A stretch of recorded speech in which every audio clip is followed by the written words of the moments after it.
Hello students, welcome back to my channel Simplified Chemistry. Welcome to the lecture of chemical bonding, lecture number 3. So up to now we have discussed, my dear students, the basic information about the chemical bonding. Clear? So today we are going to start the most important thing, and that is ionic bond. तो बच्चों आज हम पढ़ने जा रहे हैं ionic bond. Clear?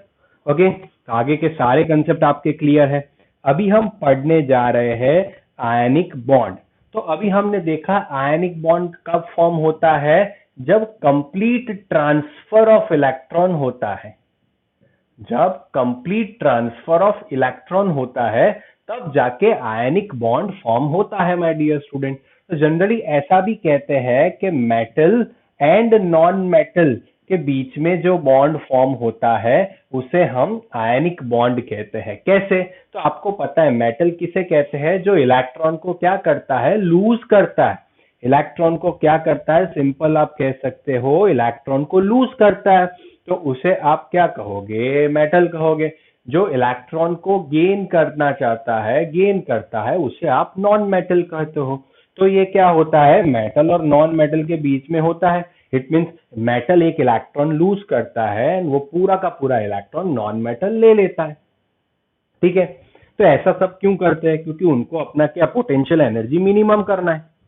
Okay, आप अभी इधर याद रखोगे ऑक्टेट कंप्लीट करना है, वो भी सही है, बट मॉडर्न वे भी हमें याद रखना पड़ेगा कि पोटेंशियल एनर्जी उन्हें क्या करना है, मिनिमम करना है. आइए एक एग्जांपल देखते हैं. तो एग्जांपल देखते हैं के का.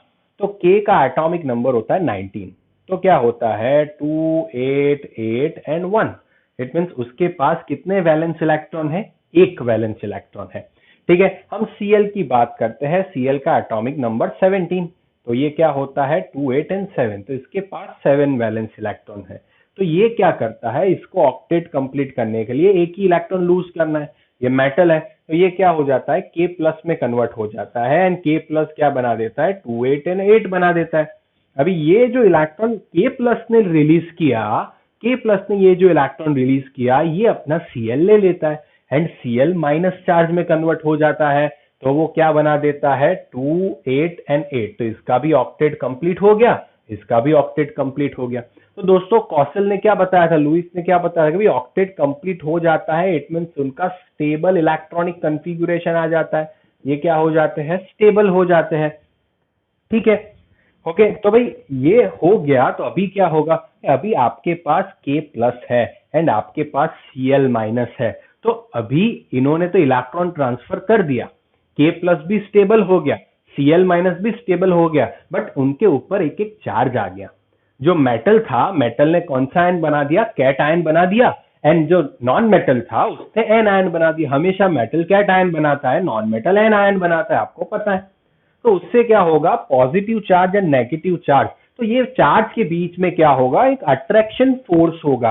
And due to that attraction force, तो ये अट्रैक्शन फोर्स कैसा होता है, तो वो इलेक्ट्रोस्टैटिक अट्रैक्शन फोर्स होता है. बराबर, पॉजिटिव नेगेटिव के बीच में कैसा अट्रैक्शन फोर्स होता है, electrostatic. And due to attraction force वो दोनों एक दूसरे के नजदीक आते हैं एंड इसे हम ऐसे KCl लिखते हैं.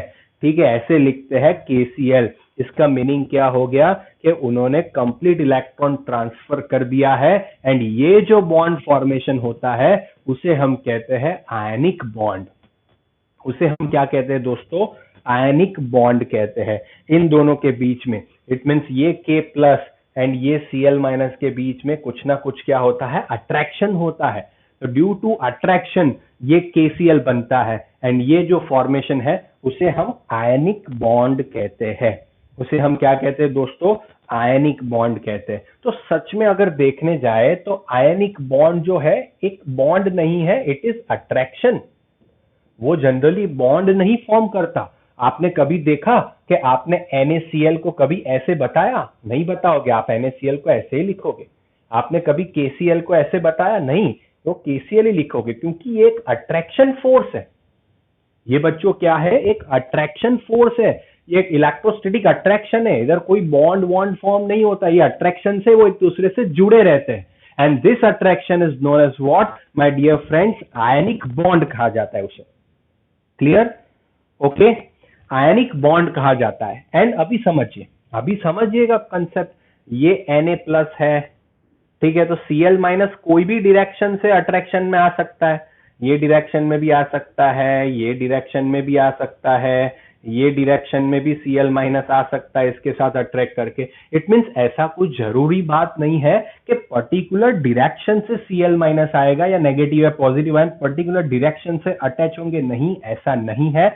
इसलिए जो आयनिक बॉन्ड है वो नॉन डायरेक्शनल है, वो डायरेक्शनल नहीं है, नॉन डायरेक्शनल है। इसलिए जो सिंगल, अभी समझिएगा, सिंगल आयनिक बॉन्ड जो है उसका कोई स्ट्रक्चर नहीं होता है। They are having no particular structure, they are not having any particular structure, no shape, no structure, उनका पर्टिकुलर स्ट्रक्चर नहीं होता है, क्योंकि अट्रैक्शन तो कोई भी साइड होगा। Na+ इधर है तो Cl- इधर भी तो अटैच होगा। क्लियर, कोई भी साइड से आ सकता है। ये नॉन डायरेक्शनल प्रॉपर्टी है, ये समझिएगा ध्यान से, इसकी नॉन डायरेक्शनल प्रॉपर्टी है। इट मींस ये मैंने क्या लिखा, सिंगल आयनिक बॉन्ड का कोई स्ट्रक्चर नहीं होता, तो ये मैंने क्या लिख लिया, सिंगल आयनिक बॉन्ड का स्ट्रक्चर नहीं होता। इट मींस क्या, तो कि भाई पहले NaCl जो होता है जनरली अकेला NaCl, उसका कोई शेप, कोई स्ट्रक्चर नहीं होता है। बट NaCl का लैटिस जो होता है, lattice of NaCl, lattice of NaCl means क्या, बहुत सारे NaCl एक दूसरे के साथ जुड़ जाते हैं, बहुत सारे NaCl का स्ट्रक्चर ये सब हम पढ़ेंगे 12th स्टैंडर्ड में। लैटिस क्या होता है ये सब पढ़ेंगे 12th standard. It means group of atoms एक पर्टिकुलर अरेंजमेंट बनाते हैं। मैं आपको थोड़ा बहुत ट्राई करूं ये समझाने का, क्लियर, थोड़ा बहुत ट्राई करता हूं, इसे समझिएगा। ये क्या होता है, जनरली एक सारे NaCl जुड़ जाते हैं ऑलमोस्ट एक दूसरे के साथ एंड एक डिफरेंट अरेंजमेंट फॉर्म करते हैं। जैसे इधर Na+ है तो Cl-, Na+, इधर Cl-, Na+, Cl-, तो ऐसा एक जो, अभी उसकी लेटाइस का शेप होता है, लेटाइस का पर्टिकुलर शेप होता है, बट अकेले NaCl आयनिक बॉन्ड का कोई शेप या स्ट्रक्चर नहीं होता है, समझिएगा। नॉन डायरेक्शनल प्रॉपर्टी है ये, क्या है, नॉन डायरेक्शनल प्रॉपर्टी है, तो उनका कोई शेप वेप होगा नहीं, पर्टिकुलर ऐसा कुछ होगा नहीं, समझिएगा ध्यान से। लेटिस आप 12th में पढ़ोगे तब पता चलेगा, lattice of NaCl has particular type of arrangement. Clear, तो इतना समझ में आ गया बच्चों, इज इट क्लियर। अभी कोई सवाल करेगा मुझसे कि सर ये K+ है, ये Cl- है, तो इन दोनों ने तो अपना ऑक्टेट कंप्लीट कर दिया इलेक्ट्रॉन ट्रांसफर से, तो फिर एक दूसरे के नजदीक क्यों आते हैं, ये बॉन्ड क्यों फॉर्म करते हैं। तो दोस्तों बॉन्ड इसीलिए फॉर्म करते हैं, बॉन्ड इसीलिए फॉर्म करते हैं कि भाई उनके ऊपर पॉजिटिव एंड नेगेटिव चार्ज है दोस्तों। तो जैसे ही पॉजिटिव एंड नेगेटिव चार्ज आता है उनके बीच में एक इलेक्ट्रोस्टैटिक का अट्रैक्शन फोर्स लगता है एंड ड्यू टू दैट वो एक दूसरे के नजदीक आते हैं। सो ये जो बॉन्ड फॉर्मेशन होता है उसे आयनिक बॉन्ड कहते हैं, इसलिए वो एक दूसरे के नजदीक आते हैं। समझ में आया, क्लियर। फटाफट से इसका स्क्रीनशॉट ले लो, फिर मैं कुछ चीजें और आपको समझानी है समझा दूं, फटाफट से इसका स्क्रीनशॉट ले लो। ओके, चलिए बढ़िया। तो अभी क्या समझना है हमें कि ये जो अट्रैक्शन फोर्स होता है, हम ऑलरेडी फिजिक्स में भी पढ़ के आए होंगे कि पॉजिटिव नेगेटिव चार्ज के बीच में कैसा अट्रैक्शन फोर्स होता है, तो इलेक्ट्रोस्टैटिक अट्रैक्शन फोर्स होता है। इट मींस ये फोर्स कितना होता है, K(Q1 Q2 अपॉन R²) जितना होता है कि नहीं, फिजिक्स में पढ़ा कि नहीं, ये फोर्स कितना होता है, K(Q1 Q2 अपॉन R²) जितना। क्लियर, ओके, इट मींस इसमें जितना F ज्यादा होगा, बराबर, अभी Q1 Q2, अभी F किसके ऊपर डिपेंड करता है, तो F डायरेक्टली चार्ज के ऊपर डिपेंड करता है, इनवर्सली किसके ऊपर डिपेंड करता है, डिस्टेंस के ऊपर। अगर ये ज्यादा होगा तो फोर्स भी ज्यादा होगा, अगर ये ज्यादा होगा तो फोर्स कम होगा, वो सब बाद में देखते हैं। इन शॉर्ट, जितना अट्रैक्शन फोर्स, जितना चार्ज ज्यादा होगा, ये चार्ज के डायरेक्टली प्रोपोर्शनल है, तो जितना चार्ज ज्यादा होगा उतना अट्रैक्शन ज्यादा होगा, उतना अट्रैक्शन क्या होगा, ज्यादा होगा। इट मींस क्या होता है, K+ हमने देखा गैसियस फॉर्म में, Cl- हमने देखा गैसियस फॉर्म में, वो KCl बनाते हैं सॉलिड फॉर्म में, सॉलिड फॉर्म में बनाते हैं। ये गैसियस फॉर्म में थे K+ Cl-, उसमें से सीधा KCl सॉलिड बना। इट मींस ये दोनों अनस्टेबल थे मेरे दोस्तों, अनस्टेबल थे, एंड अनस्टेबल में से ये क्या बन गए, स्टेबल बन गए, सॉलिड बन गए। इट मीन्स उनकी एनर्जी ज्यादा थी, इधर वो नजदीक आए तो उनकी एनर्जी क्या हो गई, कम हो गई, and due to this they are stable. Due to this they are stable and they are in the solid form. It means एक दूसरे के बहुत बहुत बहुत बहुत नजदीक है। आप सोचिए, वो गैसियस फॉर्म में है एंड बाद में सॉलिड फॉर्म में कन्वर्ट होते हैं, तो गैस में इंटरमॉलिक्यूलर स्पेस ज्यादा होती है, सॉलिड के अंदर कम होती है, तो मॉलिक्यूल्स कितने नजदीक आएंगे एक दूसरे से, आप कह सकते हो मॉलिक्यूल्स बहुत ज्यादा नजदीक आ जाएंगे, बहुत ज्यादा। इट मीन्स पोटेंशियल एनर्जी बहुत बहुत बहुत कम हो जाएगी। तो पोटेंशियल एनर्जी उनकी जब बहुत ही कम हो जाएगी तो उनकी स्टेबिलिटी क्या हो जाती है दोस्तों, बढ़ जाती है। समझाया था कि नहीं मैंने? ठीक है, तो ये पोटेंशियल एनर्जी वाला कंसेप्ट भी मैंने समझा दिया। ठीक है, ओके। तो अभी अभी हम कंसेप्ट पढ़ेंगे इलेक्ट्रोवैलेंसी क्या होता है। एक टर्म इसके अंदर आता है जो हमें पढ़ना जरूरी है, एंड वो टर्म का नाम है इलेक्ट्रोवैलेंसी। तो ये इलेक्ट्रोवैलेंसी क्या होता है, तो इलेक्ट्रोवैलेंसी होता है number of electron required to complete octet, to complete inert gas electronic configuration. आप ऐसे भी कह सकते हैं to complete inert gas electronic configuration, उसे क्या कहते हैं, इलेक्ट्रोवैलेंसी। इट इज, हमेशा याद रखना, वो ऑलवेज पॉजिटिव होता है। वो कैसा होता है, ऑलवेज पॉजिटिव होता है। ठीक है, वो ऑलवेज पॉजिटिव होता है। देखिए फर्स्ट ग्रुप, तो फर्स्ट ग्रुप के कितने वैलेंस इलेक्ट्रॉन होते हैं, तो वैलेंस इलेक्ट्रॉन उनके 1 होते हैं, ये मैंने समझा दिया है, अभी डायरेक्ट बता रहा हूं। तो ऑक्टेट कंप्लीट करने के लिए क्या करेंगे, एक इलेक्ट्रॉन को लूज करेंगे, तो इट मीन्स उनकी वैलेंसी क्या होगी, +1, बट प्लस प्लस प्लस ही होगा, भले माइनस है, हम तो खाली नंबर ही लिखेंगे।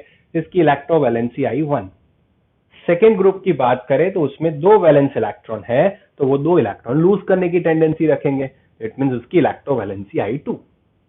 13 ग्रुप की बात करें, 3 वैलेंस इलेक्ट्रॉन +3, तो 3 आया। 14 ग्रुप की 4 वैलेंस इलेक्ट्रॉन है, तो भाई ये डोनेट भी नहीं करेंगे एंड गेन भी करना नहीं चाहेंगे, तो ये क्या कर रहे हैं, ये शेयर करेंगे, ये कोवैलेंट बॉन्ड बनाते हैं। 14 ग्रुप नो आयनिक बॉन्ड, वो आयनिक बॉन्ड फॉर्म नहीं करेगा। क्लियर, वो आयनिक बॉन्ड फॉर्म नहीं करेगा, सिंपल बात है। क्लियर, उसका आयनिक बॉन्ड फॉर्म नहीं होगा। अभी 15 ग्रुप 5 है, तो 5 है तो वो 3 इलेक्ट्रॉन गेन करेगा, -3 होगा उसकी वैलेंसी, बट हमें तो साइन नहीं देखना है, 3, तो उसकी इलेक्ट्रोवैलेंसी क्या बनेगी, 3। 16 group oxygen sulphur, 6 valence electron, तो अभी वो क्या करेंगे, 2 इलेक्ट्रॉन गेन करेंगे, तो उनकी वैलेंसी इलेक्ट्रोवैलेंसी 2 होगा। 17 ग्रुप 7 है तो 1 होगा। समझ में आ गया? ठीक है, तो ऐसे इलेक्ट्रोवैलेंसी हम पता करते हैं S block and P block के लिए। तो अभी डी ब्लॉक में बहुत वेराई करती है इलेक्ट्रोवैलेंसी, इलेक्ट्रोवैलेंसी बहुत वेराई करती है, वो बाद में डी ब्लॉक एलिमेंट में देखेंगे। Fe+2 भी हो सकता है, Fe+3 भी हो सकता है, इसकी 2 इलेक्ट्रोवैलेंसीज पॉसिबल है। तो डी ऑर्बिटल वेराई करता है, इसलिए उसकी इलेक्ट्रोवैलेंसीज बाद में देखेंगे। समझ में आ गया बच्चों? इन शॉर्ट हमने क्या समझा, तो आयनिक बॉन्ड क्या होता है, एक अट्रैक्शन फोर्स होता है। एंड अभी जो बात बताने जा रहा हूं वो बहुत समझ लेना, ये एक स्ट्रॉन्गेस्ट बॉन्ड है। स्ट्रॉन्गेस्ट बॉन्ड, सबसे ज्यादा स्ट्रॉन्ग बॉन्ड कोई भी है तो वो आयनिक बॉन्ड है। तो वो कौन सा बॉन्ड है दोस्तों, आयनिक बॉन्ड है। क्यों? क्योंकि ये अट्रैक्शन फोर्स बहुत पावरफुल होता है, बहुत स्ट्रांग होता है, इसलिए ये बॉन्ड भी बहुत स्ट्रांग होता है। ठीक है बच्चों, समझ में आ गया आपको इलेक्ट्रोवैलेंसी क्या होता है, आयनिक बॉन्ड क्यों फॉर्म होता है। अभी आयनिक बॉन्ड फॉर्मेशन में कितनी कितनी एनर्जीज इन्वॉल्व होती है वो देखेंगे, बट पहले इसका स्क्रीनशॉट ले लीजिए, स्क्रीनशॉट ले लीजिए फटाफट से।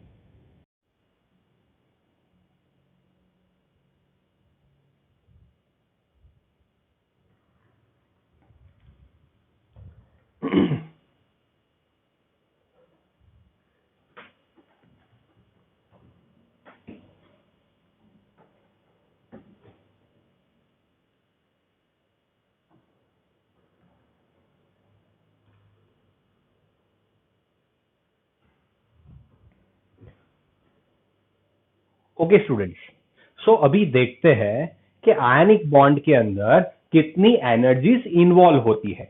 Now we will discuss that ionic bond के अंदर कितनी एनर्जीज इन्वॉल्व होती है। तो आइए हेडिंग लगाते हैं, energy involve in formation of ionic bond. Ionic bond बनाने के लिए कितनी एनर्जीज चाहिए होती है एंड कौन सी एनर्जी इसमें इंट्रोड्यूस होती है एंड उसका फेवरेबल कंडीशन कौन सा है, ये दोनों देखेंगे हम। उसमें फेवरेबल कंडीशन कौन सा है वो दोनों देखेंगे। तो पहले तो आयनिक बॉन्ड के लिए पहले तो हमने देखा कि वो मेटल और नॉन मेटल के बीच में होता है। तो सिंपल बात है, समझ लीजिएगा, मेटल और नॉन मेटल के बीच में होता है।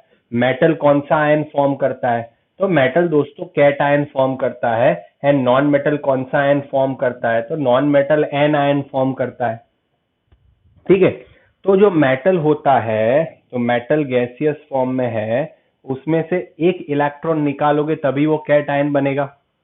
क्लियर? तो उसमें से एक इलेक्ट्रॉन हमें निकालना है, M प्लस गैसियस में बनाना है। तो हमने ऑलरेडी थर्ड चैप्टर में पढ़ा कि कोई भी गैसियस आइसोलेटेड न्यूट्रल एटम में से एक इलेक्ट्रॉन निकालने के लिए जितनी एनर्जी लगती है उसे हम क्या कहते हैं? आयनाइजेशन एनर्जी कहते हैं। यस और नो? तो इसके लिए पहले तो क्या चाहिए? आयनाइजेशन एनर्जी चाहिए। ओके, एंड एनर्जी हमें देनी पड़ेगी, तो आयनाइजेशन एनर्जी क्या होगा? पॉजिटिव होगा, क्योंकि हमें देनी पड़ेगी। तो आयनाइजेशन एनर्जी क्या होगी? पॉजिटिव होगी। अभी मुझे बताओ, ठीक है, इतने इतने तो समझ में आ गया। अभी कौन सा मेटल अच्छा होगा जो इजीली कैट आयन बना देगा? समझिएगा ये बात को, कौन सा मेटल अच्छा होगा जो इजीली कैट आयन बना देगा? तो मैं फेवरेबल कंडीशन क्या है? तो फेवरेबल कंडीशन मैं कह सकता हूं, अगर आयनाइजेशन एनर्जी लो है तो उसकी फेवरेबल कंडीशन होगी। क्यों? क्योंकि थोड़ी ही एनर्जी देने के बाद इलेक्ट्रॉन निकल रहा होगा तो वो इजीली कैटायन में कन्वर्ट हो सकता है, थोड़ी ही एनर्जी देने के बाद। तो आयनाइजेशन एनर्जी जितना कम होगा उतना इसके लिए ज्यादा फेवरेबल कंडीशन होगा। समझ में आया? फिर से बता रहा हूं, हमारे पास एक मेटल है, उसमें से एक इलेक्ट्रॉन को निकालना है, तो उसके लिए हमें एनर्जी रिक्वायर्ड है, उसे हम आयनाइजेशन एनर्जी कहते हैं। वो क्या होता है? पॉजिटिव होता है आयनाइजेशन एनर्जी। अभी आयनिक बॉन्ड के लिए फेवरेबल कंडीशन क्या है कि भाई कैटायन जितना इजीली बनेगा, कैटायन मींस पॉजिटिव आयन जितना इजीली बनेगा, इट मींस ये इलेक्ट्रॉन जितना इजीली लूज हो जाएगा उतना ज्यादा फेवरेबल है आयनिक बॉन्ड के लिए। तो ionization energy as possible as low होगा, वो उसका फेवरेबल कंडीशन होगा। इट मींस अगर मिनिमम है तो ये ज्यादा फेवरेबल कंडीशन है, ऐसा कह सकते हैं। तो अभी ये तो मेटल की तो बात खत्म होगी। अभी नॉन मेटल क्या बनाता है? एन आयन बनाता है। अभी नॉन मेटल ले लो, जैसे एक्स है गैसियस फॉर्म में, उसमें से एन आयन बनाना है। तो एन आयन बनाना है तो क्या करना पड़ेगा? इलेक्ट्रॉन देना पड़ेगा। अगर मैं इसको इलेक्ट्रॉन देता हूं तो ये एक्स माइनस में कन्वर्ट होता है गैसियस फॉर्म में, तो ये इलेक्ट्रॉन देना पड़ता है। तो ये एनर्जी को हम क्या कहते हैं? इलेक्ट्रॉन एफिनिटी कहते हैं। पढ़ा था कि नहीं? इसे हम क्या कहते हैं? Electron affinity. एंड अगर एलिमेंट को पसंद है, आपने इलेक्ट्रॉन ऐड किया, तो वो क्या करेगा? एनर्जी रिलीज करेगा। वो क्या करेगा? एनर्जी रिलीज करेगा। इधर मैं लिख रहा हूं एनर्जी रिलीज करेगा, इसलिए ये क्या आएगा? नेगेटिव आएगा। ठीक है, ये क्या आएगा? नेगेटिव आएगा। तो ये जितना मैक्सिमम होगा उतना फेवरेबल कंडीशन होगा कि भाई इलेक्ट्रॉन एफिनिटी जितना मैक्सिमम। इट मींस इसके लिए आपको इसका कंसेप्ट बहुत ध्यान से पता होना चाहिए। मैंने इलेक्ट्रॉन एफिनिटी में क्या बताया था कि जब आप कोई न्यूट्रल आइसोलेटेड गैसियस एटम में जब इलेक्ट्रॉन ऐड करते हो तो वो खुश होता है। खुश होके क्या करता है? एनर्जी रिलीज करता है, बताया था। इट मींस जितना ज्यादा खुश होगा उतनी ज्यादा एनर्जी रिलीज करेगा। ठीक है, ओके, क्योंकि इसको ऑलरेडी इलेक्ट्रॉन चाहिए ना, आप इलेक्ट्रॉन दे रहे हो तो वो खुश हो जाएगा, उसकी एनर्जी रिलीज होगी। ठीक है, ओके, उसकी स्टेबिलिटी ज्यादा होता है, एनर्जी कम होगी। एनर्जी इलेक्ट्रॉन एफिनिटी जो है एनर्जी रिलीज करेगा, नेगेटिव होगा, इसमें एनर्जी क्या होगा? गेन होगी। तो ये जितना मैक्सिमम हो उतना ज्यादा फेवरेबल। इट मींस आप सोचिए, जितना ज्यादा एनर्जी रिलीज करेगा उतना ये ज्यादा फेवरेबल कंडीशन होगा, क्योंकि उतना ही इजीली वो इसमें कन्वर्ट हो जाएगा ना, एक्स माइनस के अंदर। समझ में आ रहा है मैंने क्या कहा? ठीक है, फिर से बता रहा हूं। इलेक्ट्रॉन एफिनिटी जितना मैक्सिमम होगा उतना ज्यादा। इट मीन जब इलेक्ट्रॉन ऐड करेंगे ये एलिमेंट जितना ज्यादा एनर्जी रिलीज करेगा उतना फेवरेबल कंडीशन है आयनिक बॉन्ड के लिए। ठीक है, तो अभी हमारे पास क्या आ गया, तो अभी हमारे पास चलो M प्लस बन गया गैसियस फॉर्म में एंड X माइनस भी बन गया गैसियस फॉर्म में। अभी क्या होता है, ये M और X के बीच में कैसा अट्रैक्शन फोर्स होता है, इलेक्ट्रोस्टैटिक, पढ़ा कि नहीं पढ़ा, क्लियर। एंड वो लोग कंबाइन होके क्या बनाते हैं, MX बनाते हैं, MX एक आयनिक कंपाउंड बना दिया। तो ड्यूरिंग दिस रिएक्शन मैंने बताया अभी आगे ही आपको, एनर्जी क्या होता है, रिलीज होता है एनर्जी। क्यों, क्योंकि ये गैसियस फॉर्म में, ये गैसियस फॉर्म में, सॉलिड फॉर्म में, सॉलिड फॉर्म में आ रहे, नजदीक आ रहे हैं, इट मीन ज्यादा एनर्जी क्या कर रहे हैं, वो रिलीज कर रहे हैं। तो इट मीन्स इधर भी एनर्जी रिलीज हो रही है।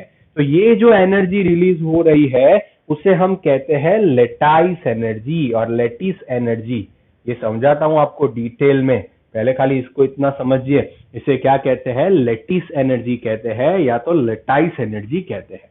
क्या होता है लेटाइस एनर्जी, समझिएगा ध्यान से, कि एक कैटायन गैसियस फॉर्म में, 1 मोल एनायन गैसियस फॉर्म में, 1 मोल कैटायन गैसियस फॉर्म में, 1 मोल एनायन गैसियस फॉर्म में, इनफाइनाइट डिस्टेंस से नजदीक आके एक दूसरे के साथ कंबाइन होके वो एक आयनिक कंपाउंड बनाते हैं।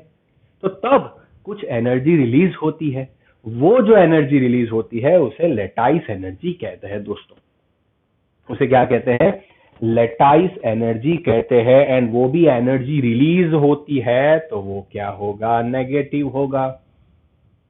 ओके, एनर्जी रिलीज होती है तो वो क्या होगा, नेगेटिव होगा। तो अभी मैं क्या कह सकता हूँ, फेवरेबल कंडीशन में क्या आएगा, तो कभी लेटाइस एनर्जी जितना मैक्सिमम होगा उतना ज्यादा बेटर रहेगा। क्यों उतना ज्यादा बेटर रहेगा मेरे दोस्तों, वो जितना नजदीक आएगा उतना ज्यादा एनर्जी बाहर फेंकेगा। इट मीन जितना नजदीक आएगा उतना उसका एनर्जी कम होगा, जितना एनर्जी कम उतना उसका स्टेबिलिटी ज्यादा होगा। तो एनर्जी जितना कम होगा उसके लिए उसको मैक्सिमम एनर्जी बाहर फेंकनी पड़ेगी। तो जितना मैक्सिमम एनर्जी फेंक रहा है ये हमारे लिए फेवरेबल कंडीशन है। फिर से तीनों को समझा रहा हूं, कुछ लोगों को समझ में नहीं आएगा, फिर से देख लीजिए, ठीक है, बहुत ध्यान से समझा रहा हूं, फिर से समझा रहा हूं कि आपके पास एक मेटल है, आपको उसको पॉजिटिव आयन में कन्वर्ट करना था गैसियस फॉर्म में। तो उसके लिए आपको एनर्जी देनी पड़ेगी एंड वो इलेक्ट्रॉन रिलीज कर देगा एंड M प्लस में कन्वर्ट हो जाएगा। तो अभी देखिए आयनिक बॉन्ड क्या है, तो वो M plus and X minus के बीच में जो अट्रैक्शन की वजह से बॉन्ड फॉर्म होता है उसे आयनिक बॉन्ड कहते हैं। तो ये M है, तो M जितना इजीली M प्लस में कन्वर्ट होगा उतना इसके लिए ज्यादा बेटर होगा कि नहीं होगा दोस्तों, ठीक है। जितना X जो है, जितना इजीली X माइनस में कन्वर्ट होगा उतना ज्यादा बेटर होगा कि नहीं। तो इसको M प्लस में कन्वर्ट करने के लिए एनर्जी देनी पड़ती है जिसे हम आयनाइजेशन एनर्जी कहते हैं। तो ये जितना मिनिमम होगा, जितना मिनिमम एनर्जी से इलेक्ट्रॉन निकल जाएगा वो हमारे लिए उतना बेटर होगा, वो हमारे लिए उतना बेटर रहेगा बच्चों, ठीक है। ओके, तो इसीलिए ये सिंपल बात है। अभी X में हम इलेक्ट्रॉन ऐड करते हैं तो X माइनस इसे हम इलेक्ट्रॉन एफिनिटी कहते हैं। तो बच्चों आप समझिए कि इलेक्ट्रॉन एफिनिटी जो है वो जितना ज्यादा होगा, जितना मैक्सिमम होगा, उतना ये एन आयन इजीली बनेगा। इट मीन्स मान लो एक एग्जाम्पल से समझा रहा हूं, एफ है गैसियस फॉर्म में, उसमें हम इलेक्ट्रॉन ऐड कर रहे हैं, ठीक है। चलिए एफ का तो एग्जाम्पल नहीं दे रहे, कुछ एक सिंपल एलिमेंट है ए, उसको इलेक्ट्रॉन की जरूरत है एंड उसमें हम इलेक्ट्रॉन ऐड कर रहे हैं तो वो ए माइनस में कन्वर्ट हो रहा है।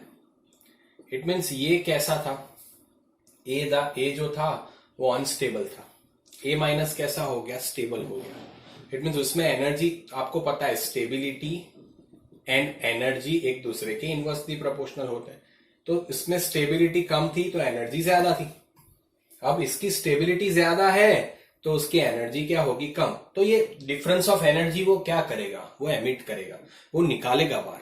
तो वो जितना एनर्जी, इट मीन्स आप देख सकते हो जितना एनर्जी का डिफरेंस ज्यादा होगा, वो अच्छा होगा, उतना इजीली एक्स माइनस बन पाएगा। समझ रहे हो कि नहीं? ओके, समझ रहे हो कि नहीं? फिर से बता रहा हूं, x को x माइनस में कन्वर्ट करना है तो उसके लिए उसको ज्यादा एनर्जी, इट मीन्स वो जितना ज्यादा एनर्जी रिलीज करेगा जितना ज्यादा एनर्जी रिलीज करेगा वो बेटर रहेगा हमारे लिए। सिंपल बात है। अभी देख लीजिए M+ तो बन गया गैसियस फॉर्म में, अभी X- भी गैसियस फॉर्म में बन गया। तो अभी ये दोनों तो दूर है एक दूसरे से, M+ X-, दोनों स्टेबल है, बट उनके बीच में क्या है, अट्रैक्शन फोर्स है। तो अट्रैक्शन फोर्स है तो ड्यू टू दैट वो एक दूसरे के नजदीक आते हैं एंड क्या बना देते हैं, Mx बना देते हैं। तो ये सॉलिड फॉर्म में बनाते हैं। तो गैसियस फॉर्म की स्टेबिलिटी मॉलिक्यूल्स दूर दूर होते हैं, पोटेंशियल एनर्जी वाला कंसेप्ट इधर लगेगा। तो जैसे ही नजदीक आएंगे उनकी पोटेंशियल एनर्जी क्या हो जाएगी, कम हो जाएगी। ओके, इनकी ज्यादा थी, इनकी कम हो जाएगी, इसलिए उनकी स्टेबिलिटी क्या हो जाएगी, बढ़ जाएगी। तो ये स्टेबल कंपाउंड है, इन दोनों के कंपेयर में ज्यादा Mx स्टेबल है। इट मींस ये भी क्या करता है, इन दोनों के पास थोड़ी ज्यादा एनर्जी होगी, वो रिलीज करके पोटेंशियल एनर्जी मिनिमम हो जाएगी एंड ड्यू टू दैट तो वो भी क्या कर रहे हैं, एनर्जी रिलीज करते हैं। वो भी क्या कर रहे हैं बच्चों, एनर्जी क्या कर रहे हैं, रिलीज कर रहे हैं। एंड वो भी जितना मैक्सिमम होगा उतना फेवरेबल होगा। जितना ये नजदीक आएंगे एक दूसरे से उतना फेवरेबल होगा। तो वो एक आयनिक बॉन्ड बनाने के लिए फेवरेबल कंडीशन आई कौन सी कि आयनाइजेशन एनर्जी हो सके उतना मिनिमम होना चाहिए, इलेक्ट्रॉन एफिनिटी हो सके उतना मैक्सिमम होना चाहिए एंड लेटाइस एनर्जी हो सके उतना मैक्सिमम होना चाहिए। दोस्तों समझाता हूं लेटाइस एनर्जी क्या है, बट पहले खाली इतना समझिए। ओके, तो आयनिक बॉन्ड फॉर्म होने के लिए 3 एनर्जीज लगती है जो इंपॉर्टेंट है। वो कौन सी है, ionization energy, electron affinity and lattice energy. तो ये 3 एनर्जीज जो है वो इन्वॉल्व होती है। ठीक है बच्चों, इसका स्क्रीनशॉट ले लीजिए, फिर कुछ छोटे छोटे जो क्वेश्चंस है इसके ऊपर से वो करते हैं। पहले इसका स्क्रीनशॉट ले लीजिए फटाफट से। ओके, ले लिया। ओके, बढ़िया। चलिए अभी कुछ छोटे छोटे क्वेश्चंस करते हैं। अभी समझिएगा, मैं जो क्वेश्चंस बता रहा हूं वो समझिएगा ध्यान से, ठीक है। ओके, तो अभी लेटाइस एनर्जी की बात करते हैं। तो लेटाइस एनर्जी मीन्स mx जब बनता है कब, तो लेटाइस एनर्जी को कैसे लिख सकते हैं, जब 1 मोल आयनिक कंपाउंड फॉर्म होता है, किसमें से, 1 मोल कैटायन एंड 1 मोल एनायन में से, तब जाके जो एनर्जी रिलीज होती है उसे हम क्या कहते हैं, उसे हम लेटाइस एनर्जी कहते हैं। इट मीन्स ये जितना नजदीक आएंगे उतना ये बॉन्ड तोड़ने के लिए भी ज्यादा एनर्जी लगेगी। तो ये हमारे लिए बेटर है। जितना तोड़ने के लिए ज्यादा एनर्जी लगेगी उतना स्ट्रांग बॉन्ड होगा, एंड स्ट्रांग बॉन्ड होगा तो उसकी स्टेबिलिटी भी उतनी ही क्या होगी, ज्यादा होगी।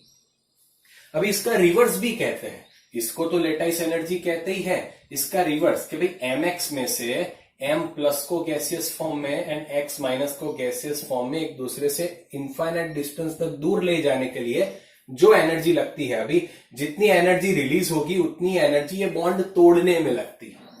समझ में आया, जितनी एनर्जी रिलीज होती है उतनी एनर्जी बॉन्ड तोड़ने में लगती है, उसे ही लेटाइस एनर्जी कहते हैं। लेटाइस एनर्जी सेम है। इट मीन्स क्या था कि भाई दोनों गैसियस में थे, एक दूसरे को नजदीक आके mx बनाया, तब जाके जितनी एनर्जी रिलीज हुई उसे क्या कहते हैं, लेटाइस एनर्जी कहते हैं। ठीक है, ओके। नाउ जो mx है उसको बॉन्ड तोड़ने के लिए M+ X- के लिए बराबर, उसको इनफाइनाइट डिस्टेंस तक ले जाने के लिए जो एनर्जी लगती है उसे भी लेटाइस एनर्जी कहते हैं। उसे भी हम क्या कहते हैं, लेटाइस एनर्जी कहते हैं। अभी क्वेश्चन मेरा ये है कि आयनिक बॉन्ड कौन सा, अभी विच वन इज मोर आयनिक, आपको ऐसे क्वेश्चंस पूछेंगे, which one is more ionic in nature. तो ये आप फजान्स रूल से आप बहुत ही अच्छी तरीके से आंसर दे पाओगे। किससे, फजान्स रूल से। फजान्स रूल से आप बहुत ही अच्छी तरीके से आंसर दे पाओगे, बट ऐसे भी दे पाओगे क्योंकि आयनिक बॉन्ड किस में होता है, मेटल और नॉन मेटल के बीच में होता है। तो जिसका मेटालिक कैरेक्टर ज्यादा होगा उसका आयनिक कैरेक्टर भी ज्यादा होगा, एंड जिसका नॉन मेटालिक कैरेक्टर, आप सिंपल समझ सकते हो, नॉन मेटालिक कैरेक्टर भी जितना ज्यादा होगा उतना उसका आयनिक कैरेक्टर भी ज्यादा होगा। इट मीन्स उतना वो ज्यादा आयनिक होगा। आइए एक सिंपल एग्जांपल देखते हैं। तो NaF, NaCl, NaBr and NaI, ठीक है, ये चार लिए हैं, NaF, NaCl, NaBr, NaI। इसमें से कौन सबसे ज्यादा आयनिक होगा? तो आप देख सकते हो सब में Na कॉमन है, सब में क्या है दोस्तों, Na कॉमन है कि नहीं है? ठीक है, तो फिर Na तो क्या हो गया, मेटल, तो मेटल कॉमन है तो मेटल तो देखना नहीं है, हमें क्या देखना है, नॉन मेटल। नॉन मेटल कौन सा है, फ्लोरीन है, क्लोरीन है, ब्रोमीन है, आयोडीन है। Okay, clear? तो हमें पता है कि टॉप, ये एक ही ग्रुप के हैं, फ्लोरीन, क्लोरीन, ब्रोमीन, आयोडीन। हमने पढ़ा था थर्ड ग्रुप में, थर्ड चैप्टर में, कि टॉप टू बॉटम जाते हैं तो मेटालिक कैरेक्टर इंक्रीज होता है, बट नॉन मेटालिक कैरेक्टर क्या होता है, नॉन मेटालिक कैरेक्टर क्या होता है, डिक्रीज होता है। नॉन मेटालिक कैरेक्टर डिक्रीज होता है, तो नॉन मेटालिक कैरेक्टर जितना ज्यादा होगा उतना आयनिक कैरेक्टर ज्यादा होगा, तो इसीलिए सबसे ज्यादा आयनिक कौन बनेगा, NaF बनेगा। दोस्तों इसके लिए मेरे पास ट्रिक है, इसके लिए फजान्स रूल पढ़ना पड़ेगा, आप सारे समझ लोगे इसके ऊपर से। ओके, तो अभी टेंशन लेने की जरूरत नहीं है, अगर अलग अलग है, मेटल नॉन मेटल अलग अलग है, वो भी आप फजान रूल से समझ लोगे, मैं आपको समझाऊंगा, do not worry. Clear? But आप ऐसे एक बेसिक आइडिया मैंने दिया कि आप ऐसे भी क्वेश्चंस को सॉल्व कर सकते हो, यस और नो? ओके, आप ऐसे भी क्वेश्चंस को सॉल्व कर सकते हो, तो इसके लिए ये जरूरी है। ठीक है बच्चों, क्लियर? इसका फटाफट से स्क्रीनशॉट ले लीजिए, फटाफट से स्क्रीनशॉट ले लीजिए। तो मैंने ये भी क्वेश्चंस आपको बता दिए क्या क्या आते हैं। तो अभी बच्चों हम इसके बाद हम देखने जा रहे हैं इसकी प्रॉपर्टीज देखेंगे हम। प्रॉपर्टीज क्या क्या है आयनिक कंपाउंड के, मेन हम पढ़ेंगे lattice energy, and lattice energy को कौन से फैक्टर्स अफेक्ट करते हैं, एंड उसमें ही आएगा फजान्स रूल एंड वो सब। ठीक है बच्चों, अगर आपको वीडियो में सब कुछ समझ में आ गया है तो कमेंट करिए, जो भी डाउट है वो भी कमेंट करिए कि आपका क्या डाउट है। Okay, thank you so much students for your love and support, thank you so much.